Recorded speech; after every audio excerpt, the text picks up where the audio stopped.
Hello viewers, நம்ம இன்றைக்கி பார்க்க போகிறது ரொம்ப 10 மினிட்ஸில் செய்ய போகிற சிக்கன் கிரேவி எப்படி செய்யறதுன்னு பார்க்கலாம் வாங்க. அதுக்கு நான் 1/4 கிலோ சிக்கன் எடுத்து வச்சுருக்கேன்.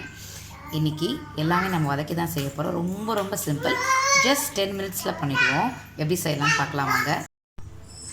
பாருங்கள், இதுக்கு நான் ஒரு சின்ன கடாயில் 10லேருந்து 15 சின்ன வெங்காயம் எடுத்திருக்கேன். சின்ன சைஸ் தக்காளியாக 2 எடுத்திருக்கேன்.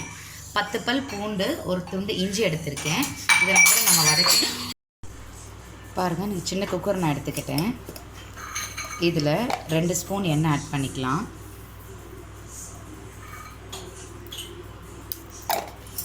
நம்ம ஏற்கனவே எல்லாம் வதக்கிட்டதுனால இதில் வெறும் ஒரே ஒரு பிரியாணி இலை மட்டும் ஆட் பண்ணிக்கலாம்.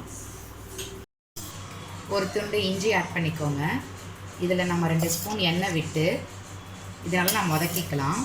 இது கூடவே நான் எடுத்து வச்சுருக்க 3 பீஸ் ஏலக்காய், கிராம்பு, பட்டை, சோம்பு இதையும் சேர்த்து வதக்கிக்கலாம். நான் கசகசா இன்றைக்கி ஆட் பண்ணல, ஆனால் நீங்கள் பண்ணும்போது கசகசா ஆட் பண்ணிக்கோங்க, இன்னும் டிஃப்ரெண்ட் ஃப்ளேவர் கொடுக்கும்.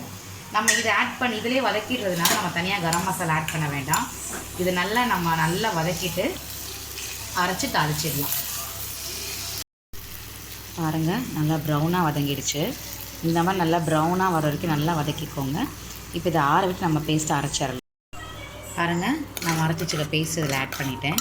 இது நல்லா கொஞ்சம் வதக்கிக்கலாம். ஒரு 2 மினிட்ஸ் வதக்குனா அந்த எண்ணெய் பிரிஞ்சு வரும் பார்த்திங்களா, அது வரைக்கும் வதக்கிக்கலாம். அந்த மாதிரி வர ஸ்டேஜில் நம்ம எடுத்துக்க சிக்கன் ஆட் பண்ணிக்கலாம்.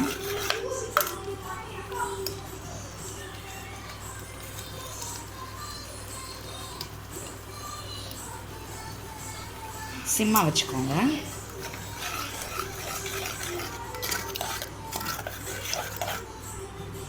பாருங்கள், கலர் சேஞ்ச் ஆகிருக்குங்களா, அந்த எண்ணெய் பிரிஞ்சு வர தெரியுது பாருங்கள்.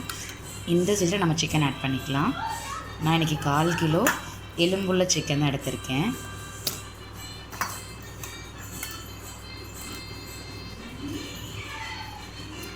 இதை நல்லா வதக்கிக்கலாம். பாருங்கள், சிக்கன் நல்லா வதங்கிக்கிட்டே இருக்குது. இந்த ஸ்டேஜில்வே நம்ம மிளகாய்த்தூள் ஆட் பண்ணிக்கலாம். நான் தனியா மிளகாய் 2ம் கலந்து மிளகாய்த்தூள் தான் ஆட் பண்ணுறேன். 2 ஸ்பூன் 2.5 ஸ்பூன் கிட்ட நான் ஆட் பண்ணுறேன். அவ்வளோதான். இதுவும் சேர்த்து கொஞ்சம் நேரம் வதக்கிக்கலாம். அப்புறமா தண்ணி ஆட் பண்ணால் தான் அது டேஸ்ட் நல்லாயிருக்கும். இப்போவே தண்ணி ஆட் பண்ணால் இந்த பச்சை வாசனை போகாது. ஸோ இப்போ இந்த மிளகாத்தூள் நம்ம அரைச்சி போட்ட அந்த பேஸ்ட்டு, இஞ்சி பூண்டு பேஸ்ட்டு எல்லாம் சேர்ந்து நல்லா ஒரு 5 to 10 மினிட்ஸ் நல்லா வதக்கிடுங்க. சிம்மாக வச்சு நல்லா வதக்கிடுங்க. எண்ணெய் பிரிஞ்சு வரும்போது தண்ணி ஆட் பண்ணி நம்ம பாயில் பண்ணிக்கலாம். பாருங்கள், நல்லா வதங்கி இருக்குது. இந்த ஸ்டேஜில் நம்ம கொஞ்சம் கருவேப்பிலை ஆட் பண்ணிக்கலாம். கருவேப்பிலை ஆட் பண்ணிவிட்டு ஒரு வதக்கி விட்டுடுங்க. இப்போது தேவையான அளவுக்கு தண்ணி ஊற்றிடுங்க. சிக்கன் நல்லா பாயில் ஆகட்டும். பாருங்கள், நல்ல சின்ன டம்ளர் 2 டம்ளர் தண்ணி ஆட் பண்ணியிருக்கேன். உங்களுக்கு தேவை இன்னும் நிறையா குழம்பா தேவை அப்படின்னா நீங்கள் தேங்காய் பேஸ்ட்டோ இல்லை தேங்காய் பாலோ கூட ஆட் பண்ணிக்கலாம். நான் இன்றைக்கி ஆட் பண்ணலை. உங்களுக்கு தேவைன்னா நீங்கள் இது இப்போவே ஆட் பண்ணிவிட்டு குக்கரை ஃபுல்லாக க்ளோஸ் பண்ணி ஜஸ்ட் ஒரு 3 to 4 விசில் விட்டுடுங்க. அவ்வளோதான். ஜஸ்ட் 10 மினிட்ஸில் ரெடி ஆகிடும். பாருங்கள், 4 விசில் விட்டேன். நல்லா பாயில் ஆகி நல்லா திக்காக வந்திருக்கு. நான் எதுவுமே ஆட் பண்ணலை. எவ்வளோ திக்காக இருக்குது பாருங்கள். அவ்வளோதாங்க. ஜஸ்ட் 10 மினிட்ஸுங்க. சூப்பரான சிக்கன் கிரேவி ரெடி ஆகிடுச்சு. இது இட்லி, தோசை, சப்பாத்திக்கெல்லாம் யம்மியாக இருக்குங்க. ட்ரை பண்ணி பாருங்கள். ட்ரை பண்ணுங்கள், கமெண்ட் பண்ணுங்கள். மறக்காமல் பெல் ஐக்கனை கிளிக் பண்ணுங்கள். தேங்க்யூ.